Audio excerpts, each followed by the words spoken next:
We generate vitamin D. Vitamin D is made up of carbon, hydrogen and oxygen. We and plants generate and use the vitamin D in our bodies.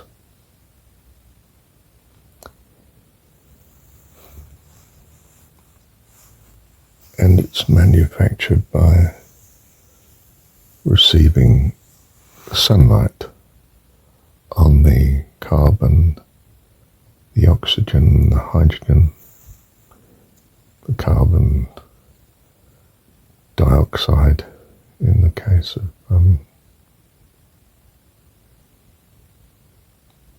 plants, and the sunlight generates the D which they use immediately. If we were to simply eat plants, as was our natural diet originally, in the garden so to speak, we would not have enough vitamin D to sustain life.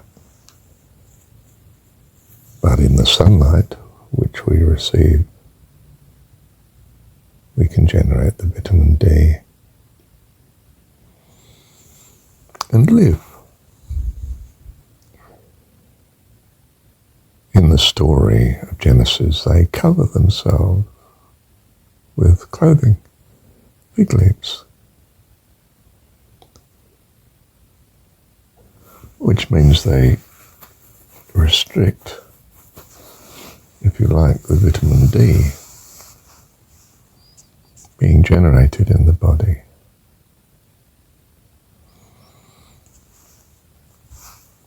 They begin to die unless they also feed off of other life that has surplus D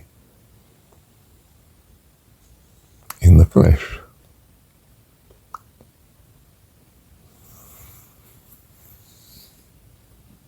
God clothes them with skins,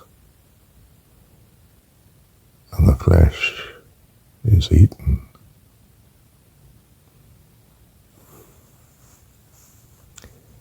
Without flesh, if they just eat plants, and they were completely covered by clothing, they would die very quickly.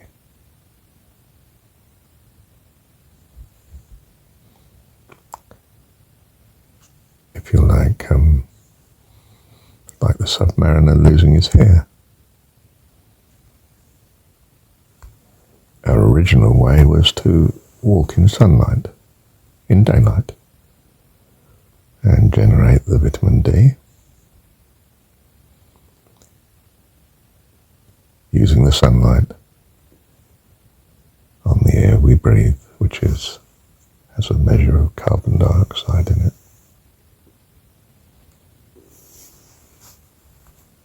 Or rather, in particular, has oxygen in it. We provide the carbon from the plants that we eat, in particular the fruit, which is a pure carbon with a few other vital ingredients that we need to sustain our life. The plants sustain their life by sunlight. If they don't get the sunlight, they die quite quickly. They shut down at night and we shut down at night. We're dependent on sunlight and each other. We depend on the the oxygen that the plants give out, and they extract the carbon to build their bodies. We get our carbon from the fruit of the plants, we burn it, we generate carbon dioxide and breathe out the carbon dioxide for the plants. But without the vitamin D that we generate from sunlight, we're at a loss. Which in colder climates we're to some extent made up for with eating animal life. Indeed, animal life is the food that's available in winter because the fruit is not there, because the plants are not able to generate fruit in the winter. So our natural habitat is warmer climates, eating warmer fruits, tropical fruits.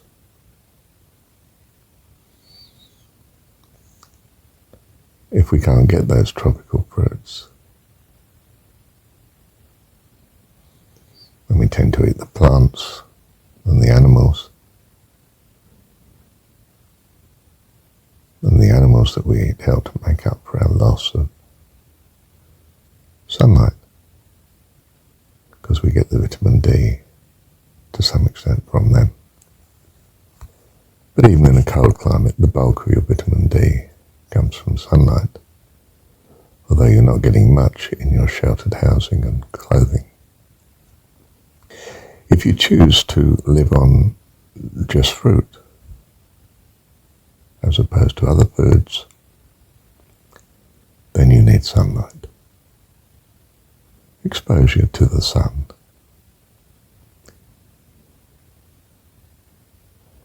Typically there's enough, even in winter, in the colder climates. If you have daylight, you have enough, assuming your body's exposed to it.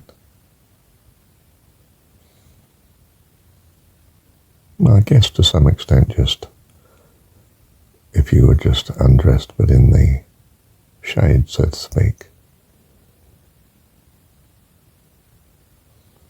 you would pick up enough sunlight to live. But possibly direct sunlight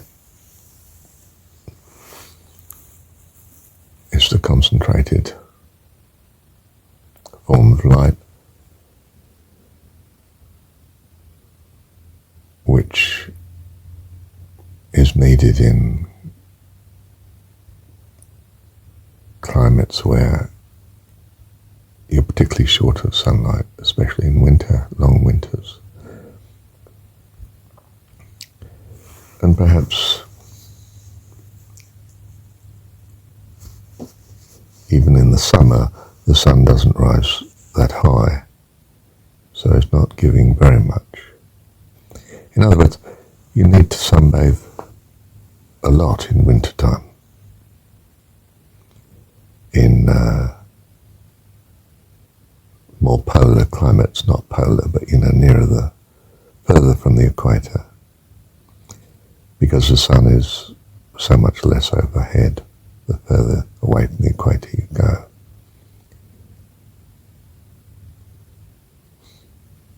Especially as much of the time wear clothing. If you think of it, your typical view of a yogi is sitting in a loincloth, the Indian style. His body is exposed to the light.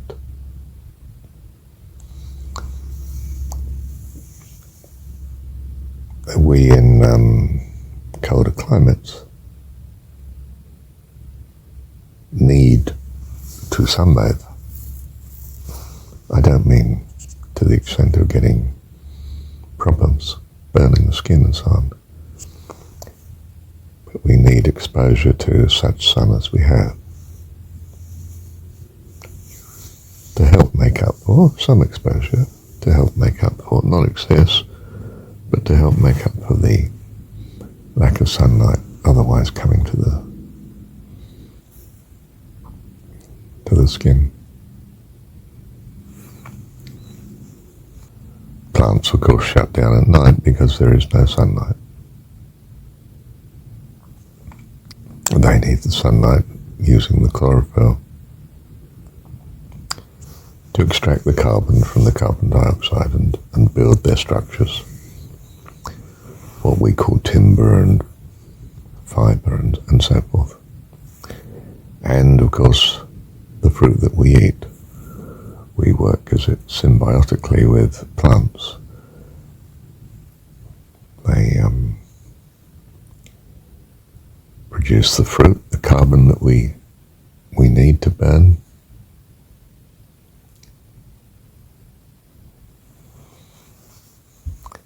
And by burn, of course, we use the oxygen that we breathe in,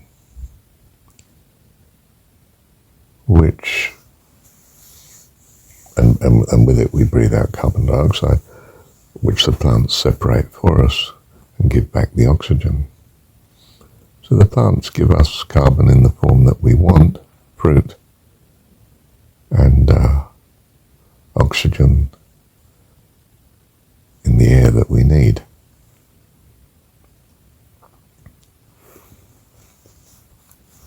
And of course we give the plants carbon dioxide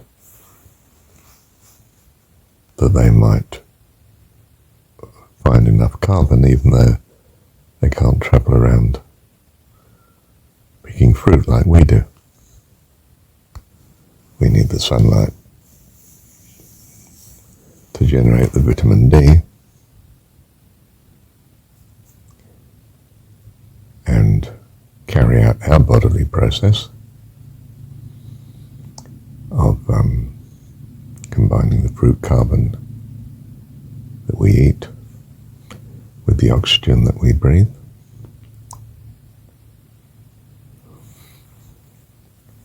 So we also need sunlight to make that vitamin D, given we don't get it from other sources.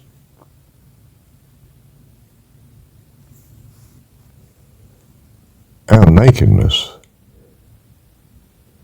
is particularly part of being a fruit eater. Clothing, incidentally, builds its own dependence on eating the vitamin D that we need. It stops the body producing hair, greatly inhibits it.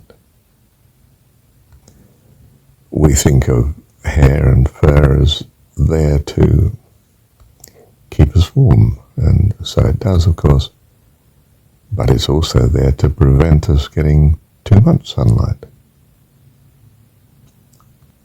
If we are naked in the sunlight, we burn. Gorilla is not naked. Monkeys are not naked. The primates. They are clothed with hair to the extent that they need to inhibit the amount of sunlight hitting the skin, the body, to the extent that they live in the jungle. Well, they can be high up in the jungle, of course, but if they're down on the floor and in the dark, they don't need to be covered with hair. Creatures that are wandering around in much sunlight tend to have more hair to regulate how much sun comes to the body. People, of course, do wear clothing in tropical areas, not because they're cold, but because they wish to shield themselves from the sun and be in the shade, to restrict the amount of sunlight coming in. You can definitely have too much sunlight. Of course, the plants produce free carbon and not, well, I don't know what unfree means, restricted carbon in the form of fruit available for us. We reward the plant in distributing its seed ideally not consuming all its seed, therefore. Else we wouldn't be distributing any. By which I mean, of course, we do take it into the body, but not break down all the seed, but excrete it so that it may be planted. And indeed, the seeds are typically constituted with inhibitors that stop the digestive juices destroying the seed, so that it can pass through the body, plant itself on the earth somewhere else, and help proliferate the plant that it comes from. Animals and plants work together in this way. They feed us, we distribute their seed, and provide them with carbon.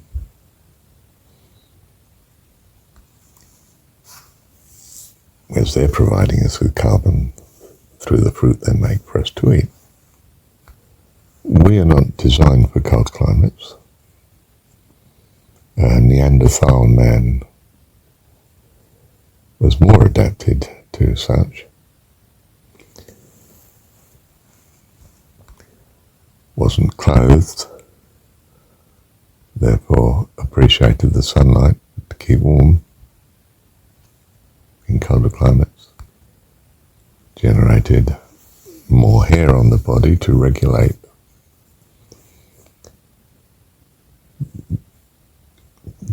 to reduce, if you like, the burning effect of the sun, which was anyway, of course, weaker, but sufficient to give heat in the daytime.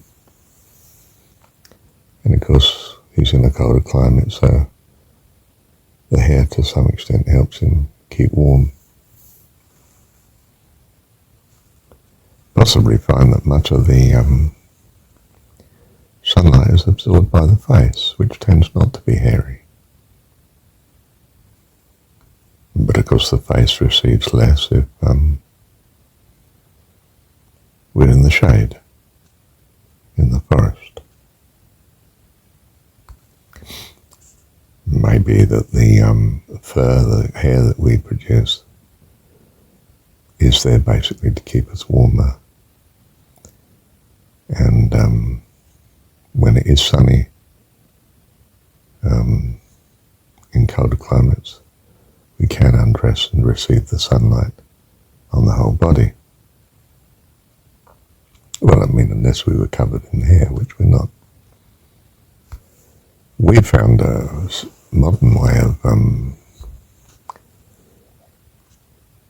getting our carbon not purely from meat in winter, in colder climates, where there's no fruit being produced, but by feeding on a very sugary diet. And our diet contains a lot of carbon products that are not in the ideal form. They're in, if you like, manufactured sugars. So we can be short of D because we're not eating enough meat for a cold climate. And besides, even if we were, it's the finger of death on us because there's all sorts of things in the meat that the body's not ideally designed for to cope with in breaking down the complex proteins and absorbing a very high fat content. And we add to that now the problem of actually not eating enough meat to get the vitamin D, not getting enough sunlight, and stuffing in lots of artificial carbon products. The result is we don't do too well. We need quite simply to shift back to our original diet, which was to eat fruit, not flesh, and animal products. to get sunlight, sufficient, direct.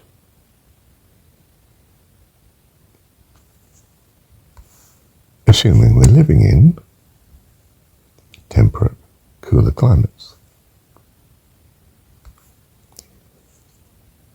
You want to live a long time comfortably, that's what you need to do. Make sure you get enough sunshine, not too much of course, on the body. Eat fruit, not flesh, not animal products. And of course it's common sense. Don't heat your fruit to some unnatural state first, because that may generate all sorts of things and destroy the goodness in the fruit that you need.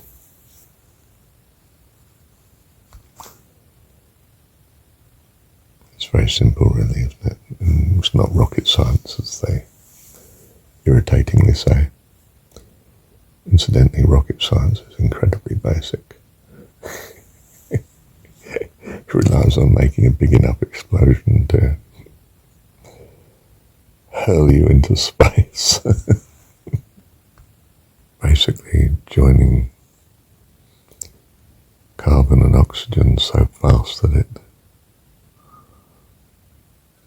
gives you the explosion you need of energy. And presumably you can do it with other products that combine fast as well. Life is slow burning. Explosion is very fast burning. We light a fire, that's pretty fast burning. We burn the carbon in the fruit we eat with the oxygen we breathe. That's a very regulated burn. But we breathe out carbon dioxide, and fire breathes out carbon dioxide, of course. Explosions, I'm not quite sure what happens there. Presumably the carbon in the fuel, hydrocarbons, and the oxygen join together at a phenomenal rate, with the release of energy that's sought for from explosions. We of course don't want a massive release of energy like that, it just blows the body apart. So we have a nice regulated form of generating the energy that we need for our motor skills of the body. The plant too is on a even lower slow burn, where it simply takes the sunlight and the carbon dioxide around its leaves and extracts the carbon that it wants.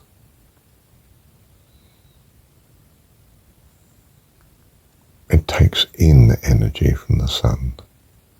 Turn the sun off and the plant dies. But we are the same unless we receive vitamin D from somewhere else, other than the effect of the sunlight on our skin. So what do we learn from this? Make sure you get adequate sunlight, especially if you're living on fruit, which is the way the body's definitely designed for. When you look at the way the body's designed, we're not a hunter, we're not a scavenger, we're not a grain eater, we're definitely a fruit come berry eater. From the teeth, from the structure of the body, especially the stomach and so on, what we need nutrition-wise,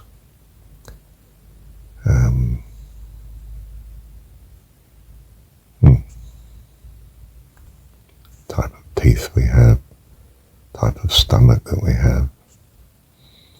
Even our hands, they're for picking, they're not for tearing animals to pieces with. They're not designed for that. They've not claws to rip in the same way.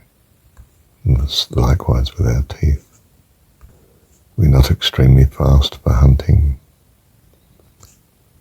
We don't have 3 stomachs or something like cattle. Not designed to live on grass only. In fact, principally, we seem to be designed to live on fruit. Hebrew scripture had it, fruit and the green herb of the field. But we basically use the green herb of the field from the point of view of medicinal correction rather than bulk of our eating. Some green leaves are very helpful at times. In New Zealand, cow plant is very helpful. In England, colder climates and so on, basil seems very good.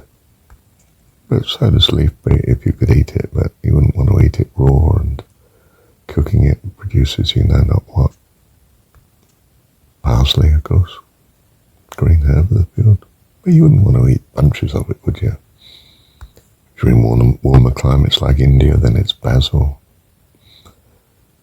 Probably every climatic region has its green herb that's useful for rescue. But basically it seems that fruit from plants is the way to go for diet.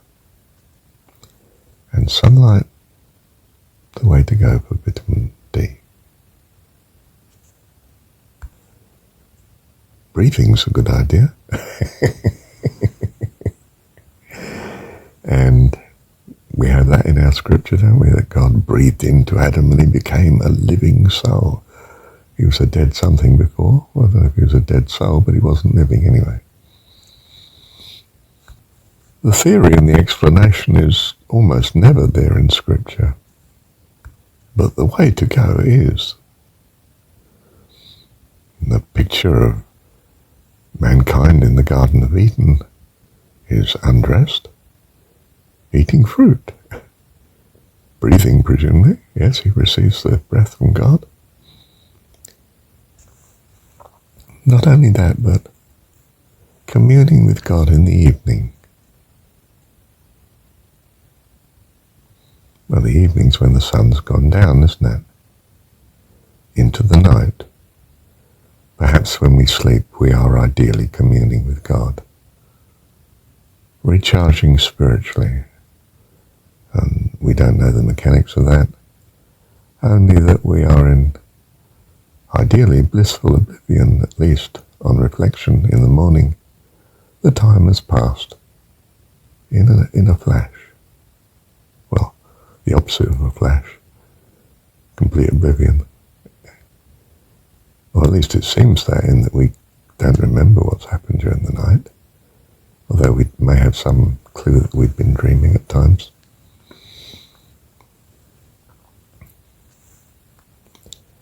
We suspect that sleep is very necessary to our well-being. We're not quite sure what it does physically, except it gives opportunity to rebuild, I suppose. Well, unless we were completely shut down and the body was physically dead, which it's not. We're still breathing during the night.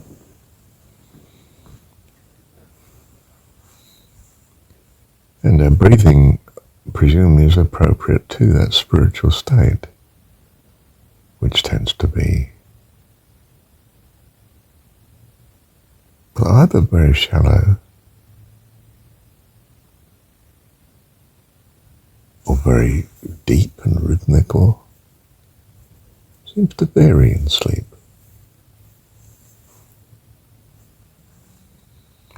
When we practice something like breathing exercises, Kriya and so on, perhaps we're breathing appropriately to a spiritual state. We're receiving the breath of life God breathed into Adam ourselves, and we become living souls. Thank you, Dad.